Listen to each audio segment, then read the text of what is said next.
ஓம் சரணாகத தீனார்த்த பரித்ராண பராயணே சர்வசியார்த்திகரே தேவி நாராயணி நமஸ்துதே. வணக்கம் நேயர்களே, இது மகாலட்சுமி ஜோதிடம் வழங்கும் காலச்சக்கரம். உங்கள் அன்பு ஜோதிடர் ஸ்ரீராம்ஜி பேசுகிறேன். அனைவரும் நலமுடன் இருக்கிறீர்களா? நன்றாகத்தான் இருப்பீர்கள், நன்றாக இருக்க வேண்டும். இன்றைய காணொளியில் நாம் காண இருப்பது கன்னிச் செவ்வாயும் கடல்வற்றும் யோகமும். இதான் தலைப்பு. ஜோதிட சாஸ்திரத்தில் நிறைய பழமொழிகள் இருக்குது. அதில் ஒன்று தான் கன்னிச் செவ்வாய் கடலும் வற்றும். கன்னியில் செவ்வாய் இருந்தால் கடல் ஏன் வற்றுது? எல்லாருக்கும் இந்த ஒரு கேள்வி வரும். பொதுவாக கண்ணால் காண்பதை விட ஜோதிடத்தில் மறைந்திருக்கும் ரகசியங்களே மிகுதியாக இருக்கும். அந்த வகையில் காலபுருஷ தத்துவம் என்கின்ற ஒன்றின் அடிப்படையிலேயே இந்த ஜோதிட சாஸ்திரம் இயங்கும். இந்த தத்துவார்த்த அடிப்படையில் மேசம் என்பது முதலாவது வீடு. இந்த வீட்டுக்கு அதிபதி பராக்கிரம கிரகமான செவ்வாய். இந்த பராக்கிரம கிரகமான தலைமை பொறுப்புக்கு தகுதி கொண்ட சேனாதிபதியான செயல் துடிப்பு மிக்க ஆண் தன்மை கொண்ட ஒரு மனிதன் செவ்வாய். இவர் காலபுருஷனுடைய 6ஆம் வீடு என்று சொல்லக்கூடிய ருண ரோக சத்ருஸ்தானம்னு சொல்லக்கூடிய ஜென்ம பகை வீடான கன்னியில் உட்கார். ஒரு மனிதனுடைய செயல்திறனை, வீரியத்தை, சொத்துக்களை, வலிமையை, உடல் ஆரோக்கியத்தை, ஆண்மை விருத்தியை, ஆண் தன்மையை நீர்த்து போகச் செய்யும் இடம் கன்னி. இந்த இடத்துல இவர் உட்காரும்போது இயற்கையாகவே இவர் காலபுருஷனுக்கு 8ஆம் அதிபதி கூட. இந்த வீடு காலபுருஷனின் 6ஆம் இடம். இவர் இங்கிருந்து தனது 7ஆம் பார்வையால் காலபுருஷனுடைய 12ஆம் வீட்டையும் தொடர்பு கொள்வார். அப்போ 6, 8, 12 என்கின்ற 3 மோசமான ஸ்தானங்களின் இணைவுக்கு இது காரணமாகிடும். கன்னியில் செவ்வாய் உட்காரும்போது அந்த 6, 8, 12 3 இடங்களும் தூண்டப்படும் விதிகள் உண்டாகும். அதனால் ஒரு ஜாதகருக்கு கன்னியில் செவ்வாய் அமர்ந்திருக்கும் நிலையில் அவருக்கு செவ்வாய் தசை நடப்புக்கு வந்ததுன்னா மிக மோசமான விளைவுகளை சந்திக்க வேண்டியது இருக்கும். சொத்தழிதல், தொழில் முடக்கம், கடும் நோய், தீய பழக்கங்கள், தவறான நபர்களின் தொடர்பு, அதனால் வாழ்க்கையை இழப்பது. கன்னி ஒரு பெண் வீடு இல்லைங்களா? தீய பெண்களின் தொடர்பு ஏற்படுவது, அதன் மூலம் பால்வினை நோய்களுக்கு ஆளாவது, உடல் உறுப்புகள் செயலிழந்து போவது, உங்களின் பராக்கிரமம் அழிந்து போவதுங்கிற மாதிரியான நெகட்டிவ் பலன்கள் ரொம்ப அதிகமாக இருக்கும். இதில் ஒரு சூட்சமமான அமைப்பை பார்த்திங்கன்னா, கன்னிராசி மண்டலத்துக்குள்ளே சூரியன், சந்திரன், செவ்வாயுடைய 3 நட்சத்திரம் தான் இருக்கும். சூரியனுடைய உத்தர நட்சத்திரம், சந்திரனுடைய ஹஸ்த நட்சத்திரம், செவ்வாயுடைய சித்திர நட்சத்திரம். இது 3ஐயும் உள்ளடக்கியது கன்னி. பட் இந்த வீட்டில் பார்த்திங்கன்னா ஆட்சி கிரகமும் உச்ச கிரகமும் மூலத்திரிகோண கிரகமும் புதன் தான். புதன் புத்தி கூர்மைக்கு காரக கிரகம். ஆனால் செவ்வாய் பார்த்திங்கன்னா செய் அல்லது செத்துமடி அப்படிங்கிறது மாதிரியான ஒரு வேகமும் வீரமும் நிரம்பிய ஒரு கிரகம். புத்தியை மட்டுமே கொண்டு செயல்படும் சகுனித்தனம் கொண்ட கிரகம் புதன். செயல்திறனை மட்டுமே கொண்டு செயல்படும் வீரமும் வேகமும் நிரம்பிய செவ்வாய் இங்கே உட்காரும்போது தன்னுடைய செயல்திறனை இழந்துடுவார். புத்திசாலிகளால் வஞ்சிக்கப்படும் தன்மை கொண்ட அமைப்பு இந்த கன்னியில் செவ்வாய் இருக்கிறவங்களுக்கு ஏற்படும். அதாவது இவங்களோட பழகிற நபர்கள், தொடர்பு கொள்கிற நபர்கள், கூட்டாளிகள், வாழ்க்கை துணை, பங்காளிகள், இவர் செய்யும் வேலைகள், இதில் எல்லாமே இவரை விட புத்திசாலிகள் இவரை உறிஞ்சிருவாங்க கொஞ்சம் கொஞ்சமாக. தன்னுடைய செயல்திறன், பராக்கிரமம் அனைத்தும் வற்றி போகும் தன்மையை உருவாக்கி விடும். அப்படிங்கிறதுனால தான் கன்னி செவ்வாய் கடலும் வற்றும் அப்படின்னு சொல்லி வச்சார். இதில் காலபுருஷ தத்துவ அடிப்படையில் ஒவ்வொரு வீடுகளுக்கும் நம்ம நிறைய விளக்கங்கள் பார்த்துருக்கோம். அந்த வகையில் கன்னி வீடுங்கிறதே கடனை கொடுக்கக்கூடிய வீடு, நோயை கொடுக்கக்கூடிய வீடு, ருணத்தை கொடுக்கக்கூடிய வீடு, கடும் உழைப்பினால் ஏற்படக்கூடிய மன உளைச்சலை கொடுக்கக்கூடிய வீடு.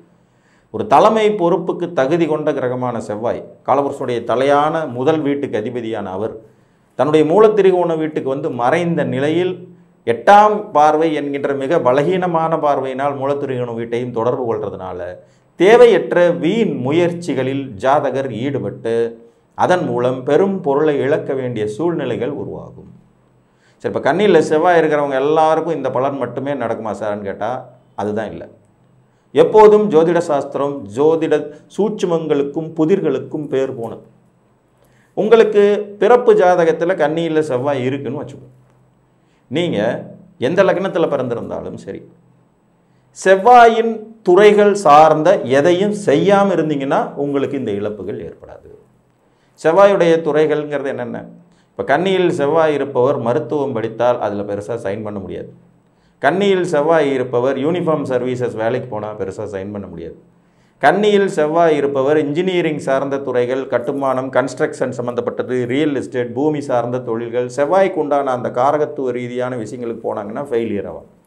செவ்வாயினுடைய இன்னொரு காரகத்துவம் வீரியம். ஓவராக வீரியம் இருக்குது அப்படிங்கிற பேரில் பல பேருடைய தொடர்புகளை ஏற்படுத்திக்கும் போதும் இந்த கன்னி செவ்வாய் உங்களை வற்றச் செய்யும். துணிகர செயல்களை செய்கிறேங்கிற பேரில் என்னமாவது பண்ணி வாழ்க்கையில் சிக்கலாக்கி கொள்ளாமல் இருக்க வேண்டியது அவசியம். ஒரு விதி இருக்குன்னு தெரிஞ்சிட்டா அந்த விதியை நமது வாழ்க்கையில் நடக்காமல் காப்பாற்றி கொள்ள வேண்டியது ரொம்ப ரொம்ப அவசியம். இதில் செவ்வாயின் நட்பு லக்னங்கள் அப்படின்னு சொல்லக்கூடிய மேசம், கடகம், சிம்மம், விருச்சிகம், தனுசு, மீனம், இந்த 6 லக்னக்காரங்க ரொம்ப ரொம்ப கவனமாக இருக்கணும். மேசத்துக்கு லக்னாதிபதியே போய் 6ஆம் இடத்துல உட்கார்றது, கடகத்திற்கு தொழில் ஸ்தானாதிபதிங்கிறவர் போய் அந்த இடத்துல கெடுறது, சிம்மத்திற்கு ராஜயோகாதிபதியான செவ்வாய் இங்கே வந்து நின்று கெட்டு போவது, விருச்சிகத்துக்கு லக்னாதிபதிங்கிறவர் 11ஆம் இடத்துல இருந்து கெட்டு போகிறது, லாபம் மேன்மையை கெடுப்பது, தனுசுக்கு பூர்வ புண்ணியாதிபதி விரையாதிபதிங்கிற முறையில் அவர் அங்கேருந்து கெடுறது, மீனத்துக்கு பாக்கியாதிபதிங்கிற முறையில் அவர் இங்கே கெடுறது ரிஸ்க்கான ஒரு விஷயம். ஸோ இந்த 6 லக்னக்காரர்கள் கன்னியில் செவ்வாய் இருந்தால் செவ்வாயின் ஆதிபத்திய காரகத்துவ விஷயங்களில் மிக மிக கவனத்துடன் எச்சரிக்கையுடன் இருக்கணும். கூடுமான வரைக்கும் கன்னியில் செவ்வாய் இருக்கிறவங்க செவ்வாயினுடைய தொழில்கள், செவ்வாய் சார்ந்த முதலீடுகள், செவ்வாய் சம்பந்தப்பட்ட உயிர் உறவுகள் இதிலெல்லாம் வந்து ஏமாற்றப்பட போகிறீர்கள், பெரும் இழப்பை சந்திக்க போகிறீர்கள்ங்கிறது அர்த்தம். அதை செய்யாமல் இருந்துட்டிங்கன்னா நல்லது. இது இல்லாமல் இன்னும் 6 லக்னங்கள் இருக்குது. செவ்வாய்க்கு அவ்வளோ ஒன்றும் பெரிய யோகமான லக்னங்கள் இல்லாத மகரம், கும்பம், ரிஷபம், துலாம், மிதுனம், கன்னி, இந்த லக்னக்காரங்களுக்கு செவ்வாய் சிக்கல்களை கொடுக்க தயங்க மாட்டார். இப்போ ஒரு மிதுன லக்னத்துக்கு 6ஆம் அதிபதியாகவும் 11ஆம் அதிபதியாக வரக்கூடிய ஒரு கன்னியில் இருந்தால் கடனாலே அழிந்து போகிறதுக்கான வாய்ப்புகளை அதிகமாக உருவாக்கி விடுவார். கன்னி லக்னக்காரங்களுக்கு 8ஆம் அதிபதி வந்து லக்னத்தில் உட்காரும்போது திடீர் விபத்து, கண்டங்கள், பிரச்சனைகள் போன்றவற்றை கொடுத்து விடுவார். ஒரு ரிஷப லக்ன ஜாதகருக்கு 7, 12 கூடையவர் 5ஆம் இடத்தில் இருக்கும்போது தாய்நாட்டை பிரிவது, கௌரவ குறைச்சல் ஏற்படுவது, வெளிநாட்டில் தலைமறைவு வாழ்க்கை வாழ வேண்டிய சூழ்நிலைகள் உருவாகுதுங்கிறது மாதிரியும் கொடுக்க தான் செய்வார். துலா லக்னத்திற்கு 2, 12, 2, 7 கூடையவராக வந்து அவர் உட்காரும்போது ஆட்டோமேட்டிக்காக குடும்பத்தை பிரிந்து சூழ்நிலை, ஒன்றுக்கு மேற்பட்ட குடும்பம், ரகசியமான முறைகளில் தொடர்புகள், சூது பழக்க வழக்கங்களை ஏற்படுத்துதுங்கிற சிக்கலையும் கொடுப்பார். இதில் எப்போ நடக்கும் அப்படிங்கிறதுல வந்து பார்த்திங்கன்னா தசாபுத்தி காலங்களில் தான் ரொம்ப மிகுதியாக இருக்கும். ஒரு கிரகம் தனது ஆதிபத்தியம் ரீதியான செயல்களையும் தனது காரகத்துவ ரீதியான செயல்களையும் தான் அதிகமாக தரும். இப்போ செவ்வாயின் காரகத்துவம் துணிச்சல். கன்னியில் செவ்வாய் இருக்கா, நீங்கள் முதல்ல துணிச்சலை கைவிட்டுறணும். ஓவர் கான்ஃபிடென்ட் உடம்புக்கு ஆகாதுன்னு சொல்லுவாங்க இல்லையா, அது இந்த கன்னி செவ்வாய்க்கு ரொம்பவும் பொருந்தும். நிறைய தீய தொடர்புகளை ஏற்படுத்தக்கூடிய வீடு கன்னி. தொடர்புகளை உண்மை என்று நம்பிவிடக்கூடிய தன்மையும் உண்டு. மிக பெரும் பொருளாதார வளர்ச்சி, நல்ல முன்னேற்றத்தில் இருக்கக்கூடிய நிறைய நபர்கள் ஒரு தீய சிநேகித தொடர்புனால வீழ்ந்த கதைகள் நிறைய உண்டு, நீங்கள் பார்த்துருப்பீங்க. ஒரு மகர லக்ன ஜாதகர்களுக்கு சுகத்தையும் பாதகத்தையும் தரக்கூடிய ஒரு பேர் அங்கே உட்காரும்போது 50-50 ஜாய்ஸுங்கிற மாதிரி வீடு வாசல் சொத்து சுகத்தினால பாதிப்புகளையும், ஒரு கும்பலக்ன ஜாதகர்களுக்கு அதை வந்து 10ஆம் அதிபதி வந்து 10ஆம் வீட்டுக்கு 11லையும் லக்னத்திற்கு 8லையும் போய் உட்காரும்போது மறைமுகமான தொழில்கள், தொடர்புகள், அதனால் ஏற்படுற இழப்புகள் போன்றவற்றையும் கொடுத்துரும். பொதுவாக கன்னியில் செவ்வாய் இருக்கிறவங்களுக்கு ரத்தம் சம்மந்தப்பட்ட கோளாறுகள் இருக்கும். அது ஒரு மருத்துவ வீடு கன்னி. இங்கே செவ்வாய் ரத்த காரகன் போய் உட்கார்றார். எலும்பு மஜ்ஜைகளுக்குள் குறைபாடு ஏற்படும் வாய்ப்புகளை அதிகமாக தரக்கூடிய வீடு கன்னியில் செவ்வாய் இருக்கிறவங்களுக்கு அதிகமாக நடக்கும்.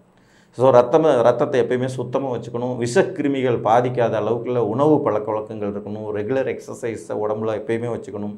செவ்வாயின் ஆதிபத்தியம், செவ்வாயின் காரகத்துவம், இந்த விஷயங்களில் நீங்கள் எப்போதும் கவனமுடன் இருக்கணும். சரி, இதுக்கு விதிவிலக்கே கிடையாதா? உண்டு. குருவின் இணைவு, குருவின் பார்வை செவ்வாயை சாந்தப்படுத்திவிடும். சந்திர கேந்திரத்தில், அதுவும் வளர்பிறை சந்திரனுடைய கேந்திரத்தில் செவ்வாய் இருந்துட்டார்னா இது ஒரு பெரிய நெகட்டிவாக இருக்காது. அவருக்கு வீடு கொடுத்த புதன் உச்சம் பெற்ற நிலையில் செவ்வாயை விட்டு 5 டிகிரிக்கு மேலே விலகிய நிலையில் இருந்தாலும் பெரிய பாதிப்புகள் இருக்காது. பட் சுக்கிரன் வந்து அங்கே சேர்றது நெகட்டிவ். ஆனால் சுக்கிரன் உச்சம் பெற்ற நிலையில் பார்த்தாருன்னா பாசிட்டிவ். புரியுதுங்களா? செவ்வாயும் சுக்கிரனும் சேர்ந்து கண்ணியில் இருந்தாங்கன்னா இன்னும் நிலைமை கெட்டுச்சு அப்படிங்கிறது மாதிரி ஆகிடும். அதே நேரம் சுக்கிரன் மீனத்தில் உச்சமாகி செவ்வாயை பார்த்தாருன்னா பிரச்சனைகள். ஸோ சந்திரகேந்திரம், புதனின் விலகிய நிலை இணைவு மற்றும் குருவின் பார்வை இணைவு, இது இவரை சரிப்படுத்தும். கன்னி செவ்வாய் சற்று கவலை அளிக்கக்கூடிய விஷயம்தான் என்று கூறி தசா புத்திகள் வராத நிலையில் பெரும் பாதிப்புகளை உங்களால் உணர முடியாது என்றாலும் கூட சற்று கூடுதல் கவனம், விழிப்புணர்வு, துணிகர செயல்கள்ங்கிற பேரில் முட்டாள்தனமான காரியங்களை செய்யாதிருப்பது நன்று. குறிப்பாக செவ்வாயினுடைய காரகத்துவம் சம்பந்தப்பட்ட துறைகளில் நீங்கள் இல்லாமல் இருந்துட்டீங்கனாலே பெருசாக இது ஒரு பாதிப்பை தராது என்று கூறி மீண்டும் ஒரு காணொலியில் உங்களை வந்து சந்திக்கும் வரை உங்களிடமிருந்து அன்புடன் விடைபெற்றுக் கொள்வது உங்கள் அன்பு ஜோதிடர் ஸ்ரீராம்ஜி.